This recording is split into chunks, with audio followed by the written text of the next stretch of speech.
microphone of Gabriele. So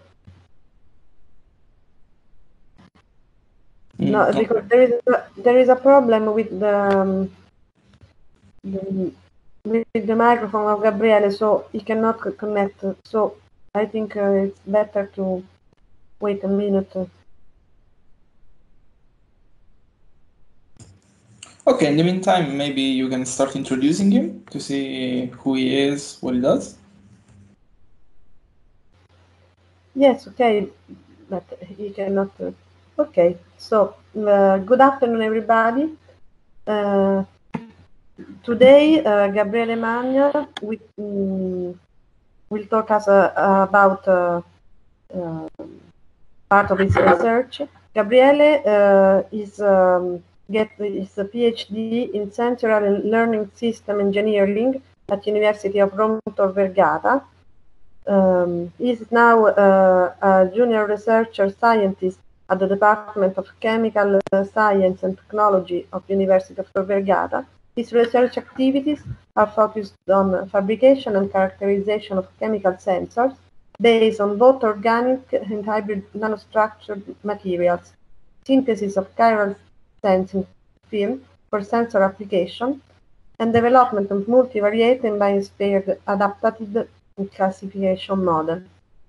Now, Gabriele, try to speak.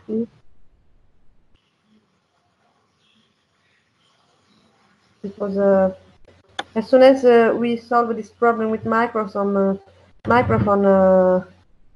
he can start. Yes, he's trying to log out and log back in, and he will try again.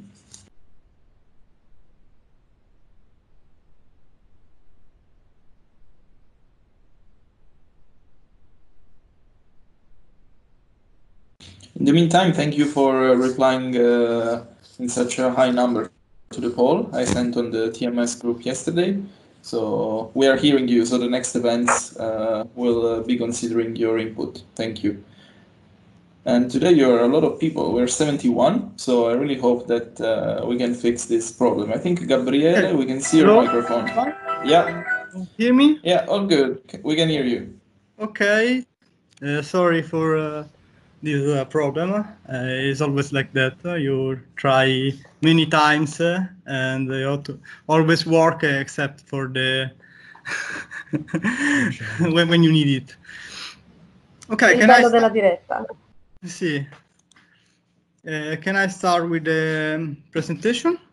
Yes, please. Okay. Okay. Can you see it? Yes. Okay. And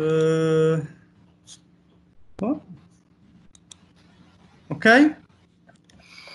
Thank you for the introduction. In this talk, presentation. Okay. So, can you see in the presentation? Can you see it? Yes. Yes. Very well. Okay. Thank you. Okay. Thank you again. And in this talk, I'm going to talk about an enantioselective sensor based on hybrid nanostructure. Basically, this is the outline on what I'm going to talk about, and I'm going to introduce chirality, that is supposed that you know very well, and circular dichroism, chemical sensor, and in particular the two components of chemical sensor that are the sensing layer and then transducers, and finally we will see some example of enantioselective sensors based on self-assembled monolayers or hybrid materials. What is chirality? And chirality is geometric properties of molecules to be not superimposable to their specular or mirror image. When we have multiple chiral centers, in order to have enantiomers, we must have that the whole of the chiral center must be opposite configuration, in the opposite configuration. why is it important, the enantiomers discrimination? For example, in the odor perception, we know that the biological olfaction sense differently the enantiomers of some volatile compounds, for example, the case of carbon or limonene.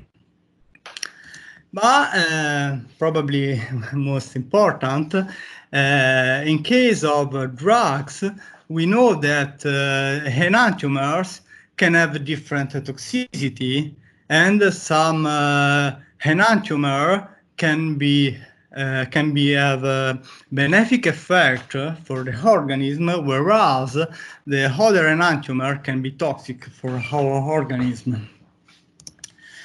And moreover, we know that pharmaceutical, food, agrochemical, and other industries release the waste in the environment. So it is important to monitor the waste and the enantiomers that are present in this waste.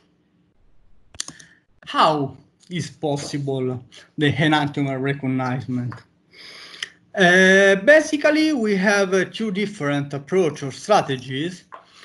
We can work in symmetric environment or in a non-symmetric environment. In the first case, we know that in a symmetric environment, enantiomers have the same chemical and physical properties, except for their interaction with the polarized light.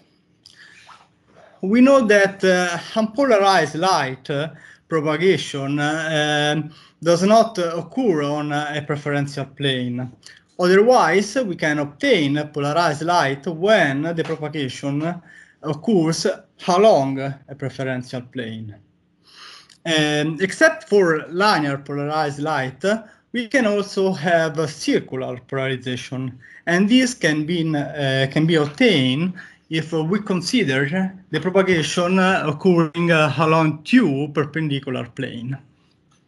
In case of circular polarization, we can have two different rotations, and in particular they are clockwise rotation or counterclockwise rotation. And if we sum these two components, we can obtain linear polarization. Okay, this is some properties, but why are important the polarization? Because we say that enantiomers absorb differently clockwise and counterclockwise polarized light. This means that we are able to recognize enantiomers in correspondence of their absorption peak. This is important because, of course, we need that the enantiomers must absorb the light, so they have to interact with this electromagnetic wave. And we can define our CD signal as the difference of the absorptions between the counterclockwise circular polarized light and the clockwise polarized light. What we can see here is a typical, let's say, CD spectra, and we can see that when one of the two enantiomer, for example, the hair type, has a positive CD spectra, the other enantiomer has a negative CD spectrum. So if we select the proper wavelength, we are able to discriminate and recognize the two different enantiomers. But CD give us even more information. For example, they can give us information about the arrangement of monomers in supramolecular structure. And this is particularly important in the understanding of a higher order of macromolecules, such as proteins or DNA. For example, by the CD spectra, we are able to say if the configuration is in a helix or beta sheets or whatever. And there are also some models that allow us to predict the percentage of these secondary structural elements. And this is also important in the pharmaceutical analysis, since they can confirm us that the products are still in the active conformation, even in case of thermal effect or variation of pH. So it's very important in this field of application. But the second strategy we can adopt consists in creating a chiral environment, because we know that enantiomers behave different in a non-symmetric background. The chiral films are largely used in separation methods like chromatographic methods, and both in gas or liquid. At the same time, we can use this material for a chemical sensor. What is a chemical sensor? Let's before first of all introduce the concept of chemical sensor. A chemical sensor is a device that transforms chemical information, and usually we talk about chemical information, we are referring to the concentration or the composition of a sample into an analytical useful signal. And usually we want to have electrical signal, since it's very easy for us to deal with this kind of signal with specific electronics. And the chemical sensor usually is composed by two different parts. A receptor part, called also sensing material, that actively interact with the compounds that are in the environment. The sensing material change one of its properties during this absorption process, and it can be, for example, the mass or the temperature or the color. And this change is detected by the transducer. The transducer has to transform the information, so the change of the sensing material, into an electric signal.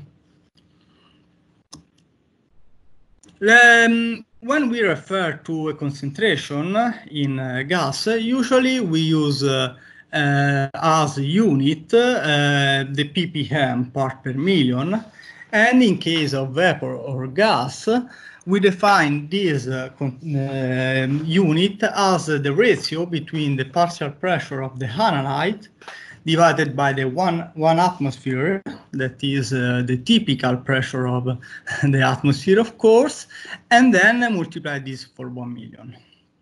Secondly, it's important to remark that we talk about gas sensors, but actually what we measure mainly are volatile organic compounds.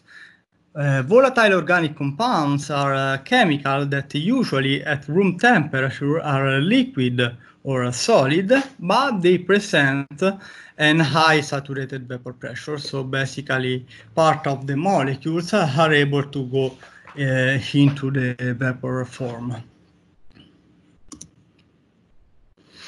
The first component of a sensor is a sensing layer. A sensing layer is composed by a receptor, and the most easily way to think to a sensing layer is that we are able to immobilize this receptor onto a surface.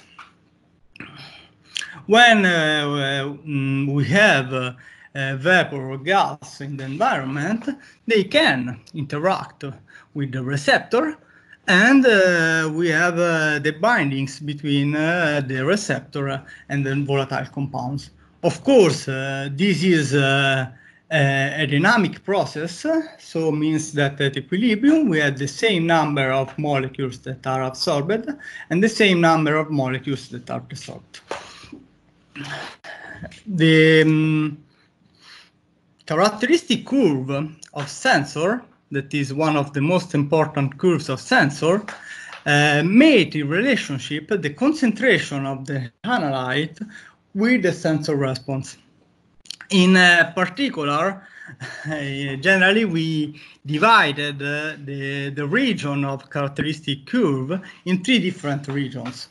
The first one we call linear, even if this is not a real linear, where we have that the variation of the sensor response is almost linear with the concentration. Then we have a non-linear region, and we have this non-linear region basically because when we increase the sensing layer coverage, we have that increase the probability of desorption and at the same time decrease the probability of adsorption. So we have this non-linear behavior. And finally, the last region of the curve is the saturation region. In case of saturation, we have that the response of sensor is no longer correlated with a change of concentration. So basically, in this region, the sensor is not useful anymore, since it cannot give us any information about a change of concentration. Now, one of the most important characteristic of a sensor is the sensitivity. What is the sensitivity? Sensitivity is defined as the first derivative of the response of sensor with respect to the concentration. Basically, it's the slope of the characteristic curve. And since it's the first derivative, we have that sensitivity is constant in the linear region. Then it decreases in the nonlinear region till it reaches 0 in the saturation region. This is the reason why usually sensors are used only in the linear interval in order to have a constant sensitivity. If we consider the sensitivity in the linear region, so we can consider it constant, we can define two classes of a sensor, specific or selective sensor or broad selective sensor. In the first case, we have that basically these are receptors based on lock key system, so they are sensors that are sensitive mainly to only one compound. And this is a large class of also biological based sensor works in this way. And it's very easy to work, to deal with this kind of sensor, since the response of our device depends only on one variable. So we can produce a calibration curve, and if it works in the linear region, we have a linear first order curve, and we can produce a calibration. Which is the drawback of this approach? Basically, if we use biological elements as a receptor, like antibodies or enzyme, we have that these elements are not stable over the time. The fabrication of this kind of sensor is usually costly, and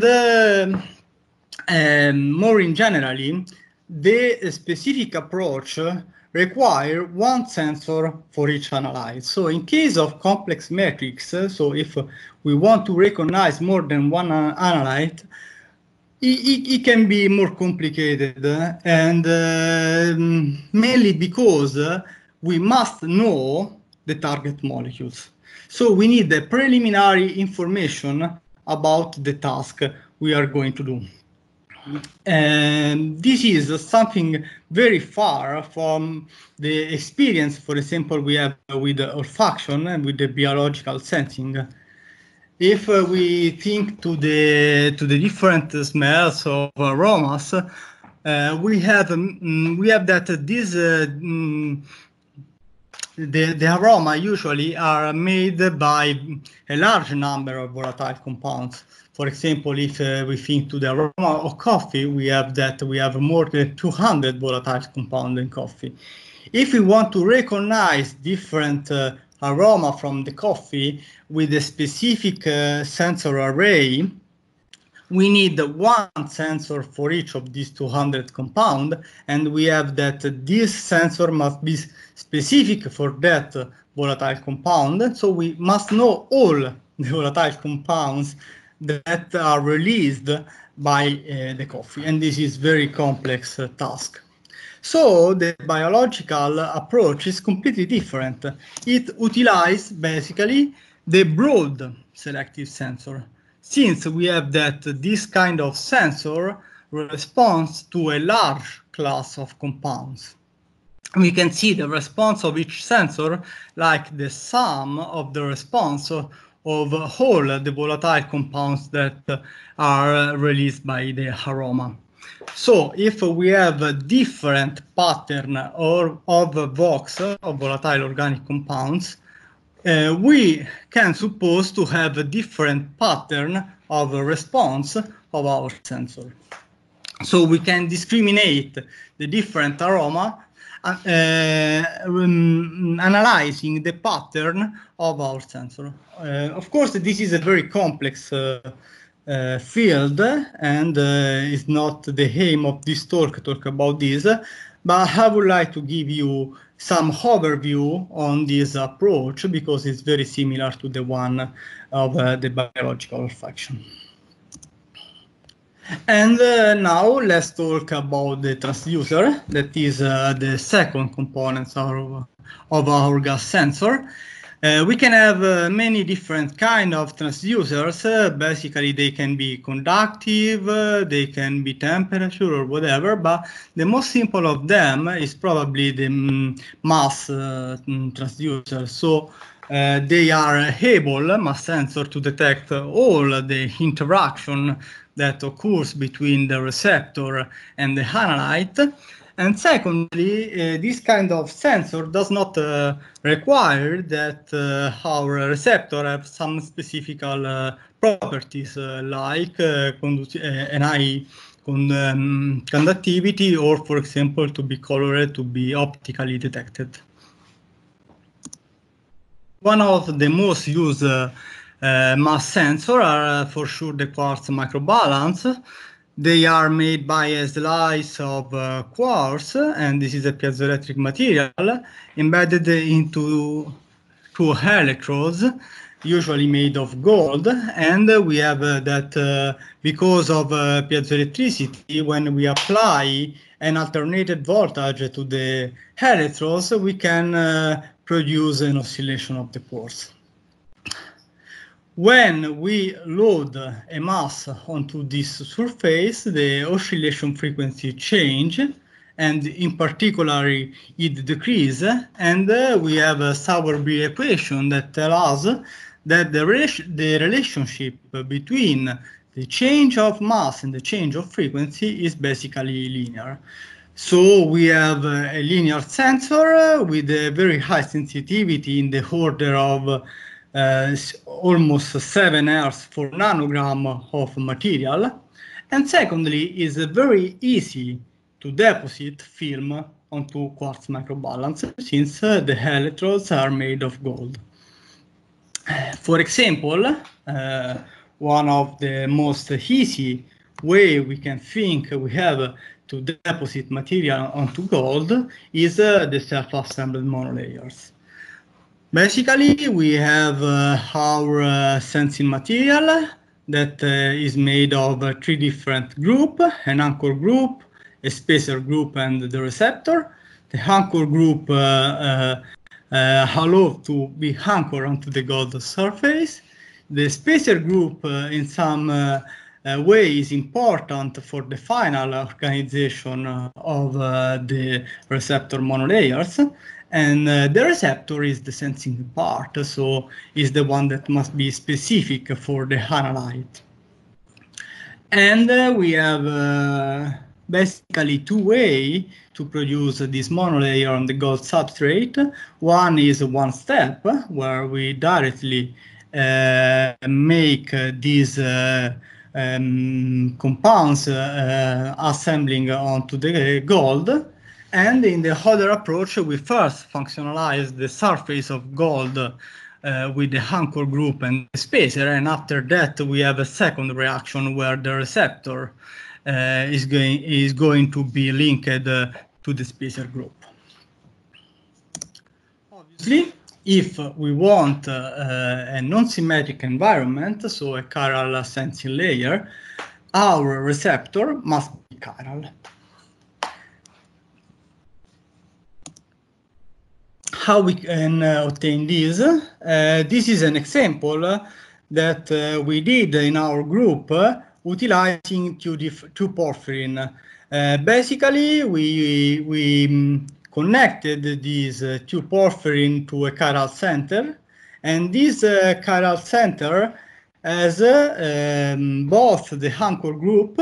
Usually, to anchor on gold, we use a sulfur-based compound, and on the other way as a chiral center where to anchor the two different porphyrin.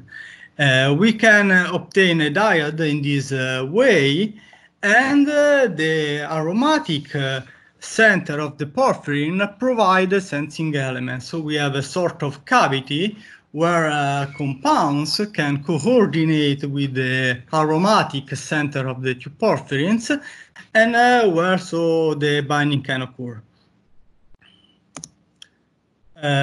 Once we form this layer onto Quartz Microbalance, we tested this with different vapor of compounds, and we observe that in case of the diode, we have a different response to the limonene enantiomers.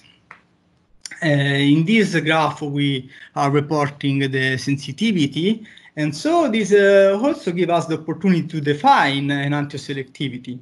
In order to have enantioselectivity, we must have that the sensitivity of the sensor to the enantiomers must be different. And furthermore, in this way, we can also observe that having a chiral environment often is necessary, but is not sufficient in order to have enantioselectivity, since the other enantiomers are not differently sensed by this kind of material. This gives us an idea of the complexity of having enantioselectivity. And now I would like to talk to you about some limitation of monolayer. Basically, in monolayers, we have that the number of receptors that we can anchor and we can immobilize onto the surface is limited by the surface itself. And so what happens is that often the saturation of the receptor occurs at very low concentration. A way to improve the saturation limit of sensor is to increase the surface volume ratio. How can we do this? A very easy way to do this is utilizing hybrid nanostructured materials. The definition of a hybrid material is that they are the combination of an organic material and inorganic material. Why utilize organic material? Because they are relatively easy to tailor for a specific application. Let's think, for example, to the receptors. And why to utilize an organic material? Basically, because since we are doing a gas sensor, we need solid film. And if we want a nanostructure material, so materials that have a high surface to volume ratio, we have something that is robust also in the solid phase, not only in the liquid. And of course, working with a inorganic material will be very helpful. And finally, because it's very easy to produce a nanostructure material in case of an inorganic compound. So how can we overcome the monolayer limitation? Well, the strategy is the one to produce a self-assembled layer of organic material onto the surface of nanostructure crystal, and then to deposit these particles or whatever onto the surface of quartz. In this way, we can think that we produce an extended monolayer, so we can limit the thickness of layer onto the surface of nanostructure and then to deposit them on our quartz microbalance. And we did this utilizing zinc nanoparticles that were produced by hydrothermal synthesis, and utilizing a chiral porphyrin. This chiral porphyrin possesses a proline. The proline has both the chirality, give us both the chirality and also the anchoring group. We know that carboxylic acid can easily anchor to the zinc oxide surface in solution. So we put both zinc oxide nanoparticles and porphyrin toluene solution, and in the end we have a self-assembled monolayer of porphyrin onto the zinc oxide. This is images of what we obtain. I colored the porphyrin to help you to see where porphyrin is, and we can see that we obtain in the end a limited layer of porphyrins that in some sense glue the zinc oxide particles together. And so this is more or less the thing that we want. And finally, we test our sensor, and we saw that this kind of material has very nice enantioselective properties with respect to the limonene enantiomers. So basically, this enantioselectivity is preserved also to relative high concentration of limonene vapors. So with this approach, with the hybrid approach, so combining organic and inorganic material, we were able to produce chiral materials and to overcome, in some way, one of the limitations that we usually have in case of monolayers. This is the end of presentation. Thank you all for the kind attention. And this is the group that made part of this work possible, and the sensor group of Roma Tor Vergata, and the two guys that made this possible for the chiral part, that is Donato and Manuela. Thank you all. Thank you, Gabriele, for your very clear presentation. Okay, sorry, I try to remove the share of... Okay, no problem. Okay. So thank you for your presentation, very clear.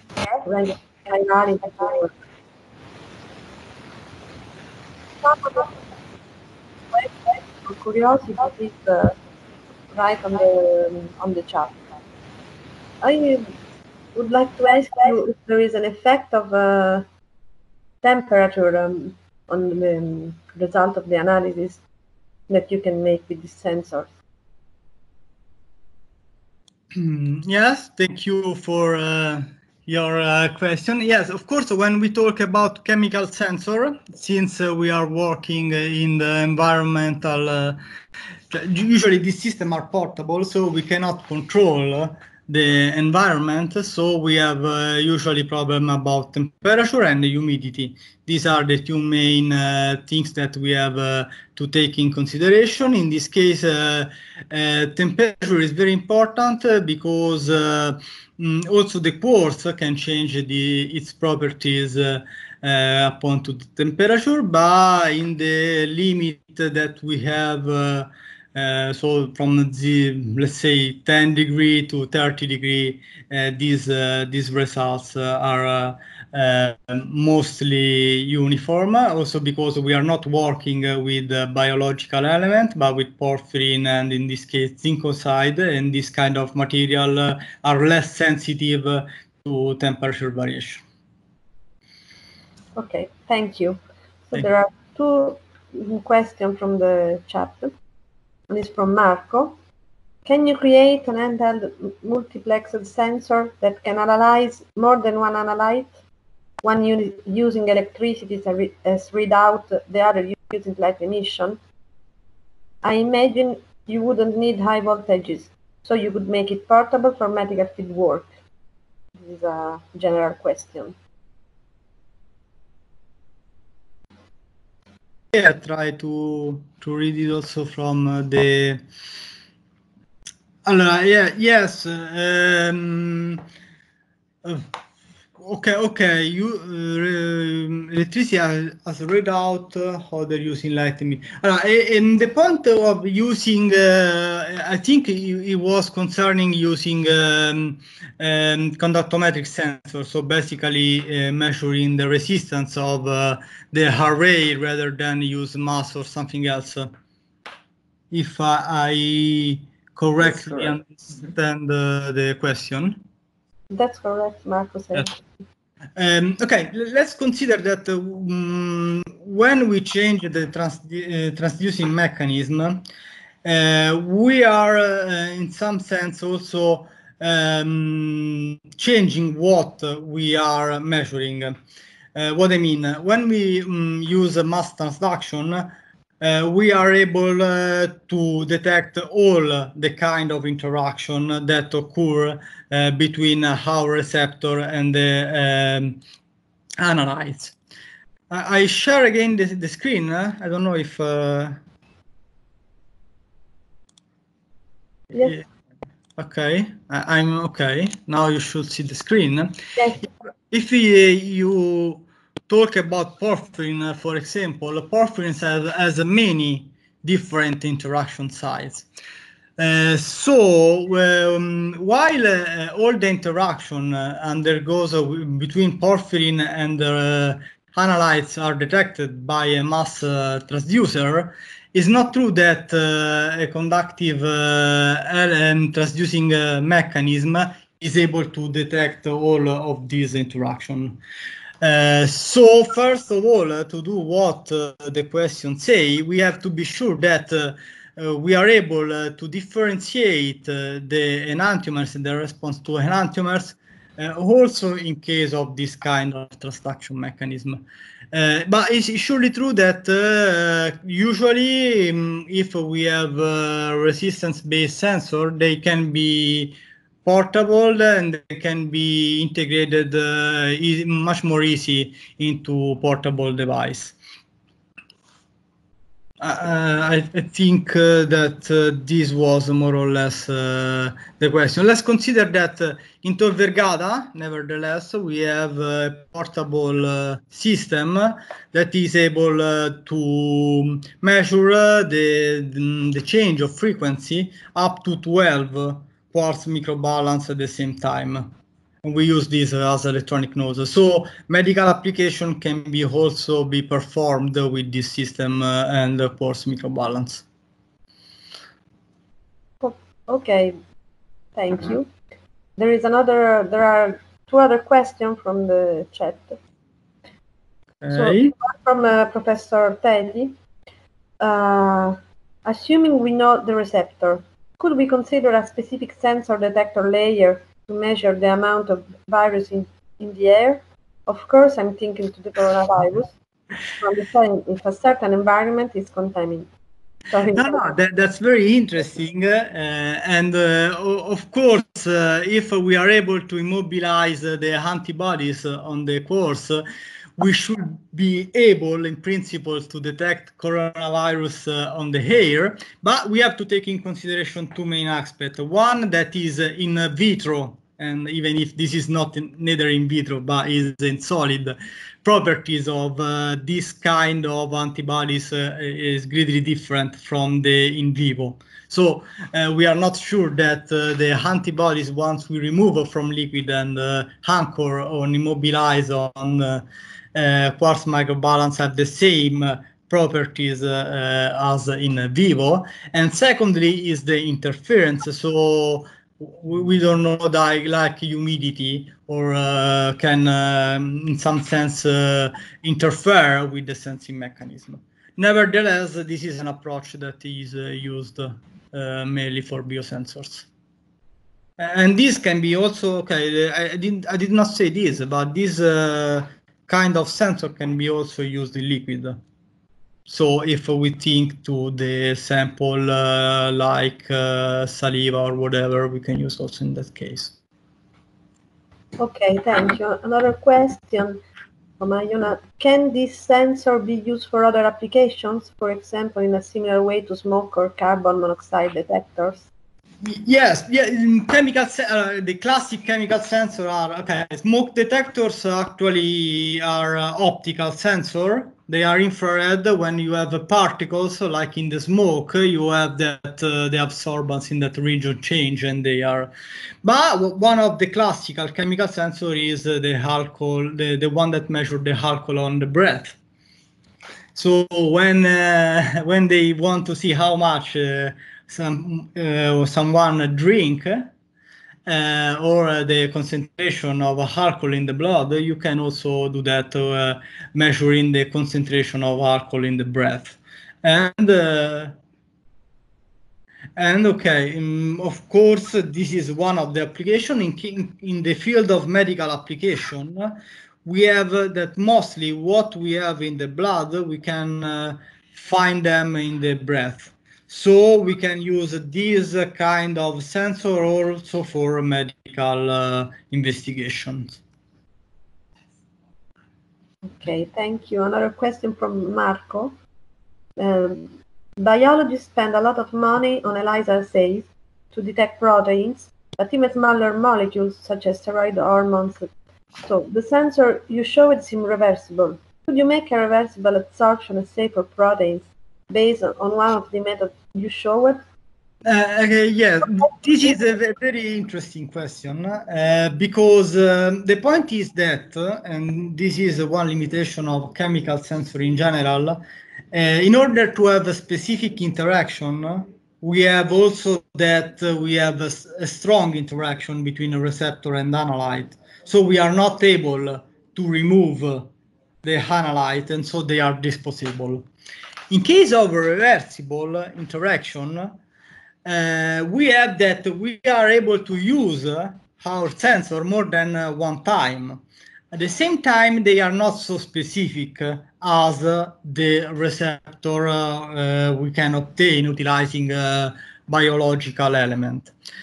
In order to overcome this lack of specificity, we have to use array. So the approach that I show you, like the biological approach, can in some sense overcome this limitation and can be used as maybe as a solution of this problem. So you use an array of a broad selective sensor, and with the multivariate analysis of the response you can in some sense have a discrimination of a specific analyte. Okay, thank you. Another question. Why is it necessary to use zinc oxide and porphyrin to create hybrid nanostructures? Could other elements be used? Yeah, no, it's not necessary to use zinc oxide and porphyrin. You can use whatever organic or inorganic elements you have in mind. We use that because, okay, we work with porphyrin, basically, because they have, like we saw, very reversible interaction, so we can use more than once. And zinc oxide, because it's very easy to produce nanostructure material with zinc oxide. We can produce in large scale, or at least what we consider large scale, that is grams, at very low cost. And it's very easy to make porphyrin anchor onto zinc oxide. Nevertheless, there are many of these materials that are based on gold nanoparticles, and they are mainly used as an optical sensor in case of gold nanoparticles, or you can use, nevertheless, the material you have in mind, like graphene or whatever. There is a lot of literature in this field. It's not limited to zinc oxide and porphyrin, of course. Okay. So thank you for your response. Are there any questions or curiosity? Do you want to know something else about these sensors? Don't be shy. Okay, so thank you, Gabriele, for your seminar. Very interesting and very clear. I remind you that next week, Professor. Sorry. There is another question. So, from Marco Gabriele, and this is ketogenic diet is used as treatment for some disease, and some people just use it to lose weight. Do you know of any sensor to analyze scattered bodies in the breath?